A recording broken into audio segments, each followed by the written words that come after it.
کوثر کے بارے میں حضور نے فرمایا ہوا حوض ترد علیہ امتی یوم القیامہ، وہ ایک حوض ہے جس پر میری امت آ کر اترے گی۔ ورد یرد، وارد جو گھاٹ پر اترتا ہے پانی پینے کے لیے، اس کے لیے یہ لفظ آتا، میری امت اس گھاٹ پر آ کر سیراب۔ بخاری کی روایت ہے انا فرطکم علی الحوض، اے مسلمانوں میں تم سے پہلے پہنچا ہوا ہوں گا حوض پر، گویا کہ وہاں میں ساقی کا فریضہ سر انجام دوں، میں میزبان ہوں گا حوض کوثر پر، اور وہاں تمہارا انتظار کروں گا، تمہارا استقبال کروں گا۔ انا فرطکم، یہ وہی لفظ ہے کہ جو کم سن بچے فوت ہو جاتے ہیں تو ان کی دعائے جنازہ میں یہ لفظ پڑھا جاتا ہے، اللہم اجعلہ لنا فرطا واجعلہ لنا اجرا وذخرا، یہ ہم سے آگے جا رہے ہیں، ہم نے جو بھی ان کی خدمت کی ہے پروردگار اس کو آخرت میں ہمارے لیے ذخیرہ بنا۔ اسی طریقے سے بخاری کی ایک روایت اور بھی ہے، انا فرطکم علی الحوض وانا شہید علیکم وانی واللہ لانظر الی حوضی الان، میں تم سے پہلے پہنچ جاؤں گا حوض کوثر پر اور وہاں تمہارا استقبال کروں گا، اور پھر میں تمہاری گواہی دوں گا، تم پر گواہ ہوں گا اس حوض کوثر پر، اور خدا کی قسم میں اپنی آنکھوں سے اس حوض کو اس وقت بھی دیکھ رہا ہوں۔ یعنی دنیا میں رہتے ہوئے بھی محمد رسول اللہ صلی اللہ علیہ وسلم کو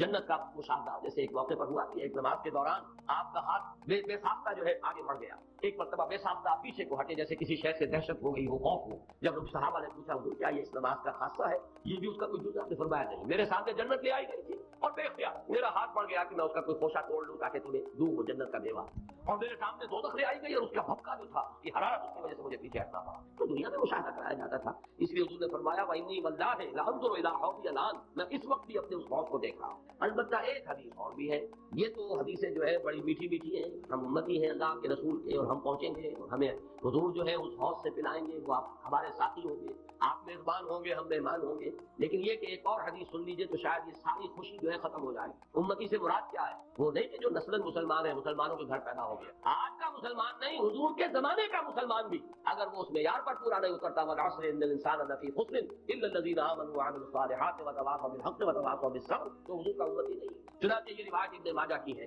اور کہا یہ جاتا ہے کہ یہ الفاظ آپ نے یوم عرفہ کا جو خطبہ ہے اس میں ارشاد فرمایا، علاوہ انی فرطکم علی الحوض، لوگوں آگاہ ہو جاؤ میں حوض کوثر پر تم سے پہلے پہنچوں گا، واکاثر بکم، اور میں تمہاری کثرت پر فخر کروں گا۔ اتنی بڑی امت، ایسے بھی تو نبی ہوں گے جن کا امتی ایک دو ہی ہوں گے، صرف کتنے ہوں گے؟ حضرت نوح علیہ السلام کے کتنے امتی ہوں گے؟ اس اعتبار سے محمد رسول اللہ صلی اللہ علیہ وسلم کے امتی انا وکافر بکم فلا تسودوا وجہی، تو دیکھنا اس روز میرا منہ کالا نہ کر دینا، میرا چہرہ جو ہے تمہارے اعمال کی وجہ سے مجھے پشیمانی نہ، میرا چہرہ جو ہے سیاہ نہ، یہ صدمے اور رنج سے جو چہرہ سیاہ ہو، جو قرآن مجید میں آیا یوم تبیض وجوہ وتسود وجوہ، اس دن بہت سے چہرے بہت سے روشن ہوں گے، تر و تازہ ہوں گے، تابناک، اور بہت سے چہروں پر سیاہی چھپی ہوئی ہے۔ فلا تسودوا وجہی انی مستنقذ اناسا ومستنقذ اناس منی، بہت سے لوگوں کو میں چھڑانے کی کوشش کروں گا فرشتوں سے، وہ پکڑ کر لے جانا چاہیں گے، اور بہت سے لوگ مجھ سے چھڑا لیے جائیں گے، لے جائے جائیں گے، وہ میرے امتی نہیں ہوں گے۔ فاقول یا رب اصحابی، میں کہوں گا اے رب یہ تو میرے ساتھی تھے، یہ تو میرے اصحاب میں سے تھے، اور اللہ تعالیٰ فرمائے گا فیقول انک لا تدری ما احدثوا بعدک، اے نبی آپ کو پتہ نہیں آپ کے بعد انہوں نے کیا کیا ہے، کون کون سی شرارتوں میں حصہ لیا ہے، کیا چیزیں پیدا کی۔ حضور کے زمانے کے کتنے مسلمان ہوں گے جو بعد میں مسلمہ پر ایمان لے آئے، کافر ہو گئے؟ کتنے لوگ ہوں گے جب وہ داخل ہو رہے تھے، جو اگلی صورت ہم پڑھیں گے، اذا جاء نصر اللہ والفتح ورأيت الناس يدخلون في دين الله افواجا، ان میں سے کتنے یخرجون من اللہ من دین اللہ افواجا ہو گئے، فوج کے فوج، قبیلے کے قبیلے، پورے کے پورے، یا زکات کے منکر ہو کر کافر ہو گئے، اور یا یہ کہ نبی جھوٹے نبیوں کو مان کر کافر ہو گئے۔ تو اے نبی یہ آپ کے امتی نہیں۔ پھر یہ کہ جنہوں نے بھی احدث بدعات ایجاد، وہ چیزیں جس کو فرمایا گیا ہے من احدث فی امرنا ھذا ما لیس منہ فہو رد، جو شخص ہمارے دین کے اندر کوئی چیز نئی بدعت نئی شے ایجاد کرے گا جو اس میں سے نہیں ہے اصلا، وہ مردود اور وہ شے بھی مردود۔ تو اللہ تعالیٰ ہمیں اس انجام بد سے بچائے کہ ہم تو وہاں پر پہنچے حوض کوثر پر کہ حضور صلی اللہ علیہ وسلم کے ہم مہمان اور آپ ہمارے میزبان، اور فرشتے ہمیں کھینچ کر لے جائیں، اور حضور بھی پکارتے رہ جائیں میری امت ہے کہاں لے کر جا رہے ہیں، اور آپ کو جواب ملے کہ نہیں اے نبی آپ کو معلوم نہیں، فیقول انک لا تدری ما احدثوا بعدک، اے نبی آپ کو پتہ نہیں آپ کے پیچھے کیا کرتے۔ اس سے ان لوگوں کے خیال کی بھی نفی ہو جانی چاہیے جو سمجھتے ہیں کہ ہر شے جو ہے بعد میں جو ہوئی ہے وہ حضور کے علم میں، ورنہ تو یہ الفاظ کہتے ہیں آپ کو پتہ نہیں انہوں نے آپ کے بعد کیا کیا۔ جو بھی اللہ بتاتا ہے، جو چیز پہنچانا چاہتا ہے پہنچتی، جیسے آپ کی حیات دنیاوی کے دوران بھی جو اللہ علم دیتا تھا آپ کو علم ہو جاتا تھا، جو اللہ تعالیٰ کی طرف سے نہیں دیا گیا تو اس معاملے میں آپ بشر ہیں، انسان ہیں، بات آپ کو معلوم ہے۔ بعد میں بھی جو چیزیں اللہ اب بھی عالم برزخ میں محمد رسول اللہ کا جو بھی مقام ہے، جو کچھ اللہ پیش کرتا ہے پہنچاتا ہے پہنچتی ہے بات، لیکن جو اللہ نہیں پہنچاتا حضور کے پاس اپنا کوئی اختیار نہیں ہے کہ وہ تمام چیزوں کو جان لے، ورنہ یہ الفاظ جو ہے کہ آپ کو نہیں معلوم انک لا تدری ما احدثوا بعدک، اپنے زمانے کے لوگوں کا بھی جو بعد میں حشر ہوا